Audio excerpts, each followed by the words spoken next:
I just had a whole PTSD moment, flashback episode, whatever. And it was just regarding making a sandwich and how I'm so particular about how I make things and how I do things in general. I know I am. I have been aware of that my whole life. I have a way of doing things, but I have a reason for every way that I do things. I really do. And it's it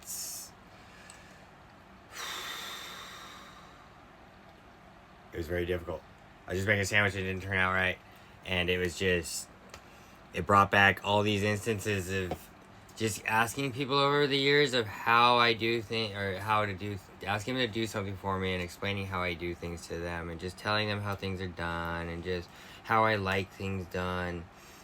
And just so many just disregarding that. And then also just that brings me up to the art fit and the food sensitivities with the whole eating the sandwich. That brought back so many flashbacks at the same fucking time of just making myself eat through food because it's the respectful thing to do. Eat everything, clear everything off the plate, make sure you eat up, and if you don't like it too bad, eat it anyway. And how I had to force myself through. It took throwing up on tomatoes for me to be able to, them not to force me to have tomatoes anymore. And not make a big deal about me not liking tomatoes. Oh, just eat it. And it just makes me freaking, it hurts. It really hurts. And it's just amazing how these moments still come up, but how I'm able to still process through them and integrate them. Like, yeah, these things come up, but, and they hurt. They hurt. They really do. But then I'm able to see where they're coming from and why they happen. And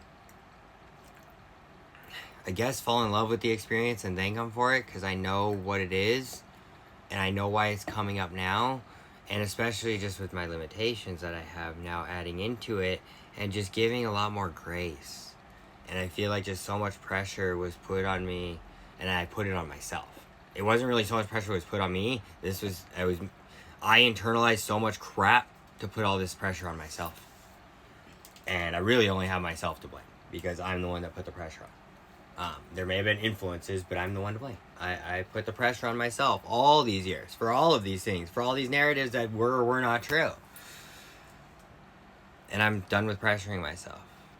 I'm grieving these moments, I'm feeling these moments, and I'm allowing them to pass. And I'm learning to love the lesson that comes from them. That's the important part.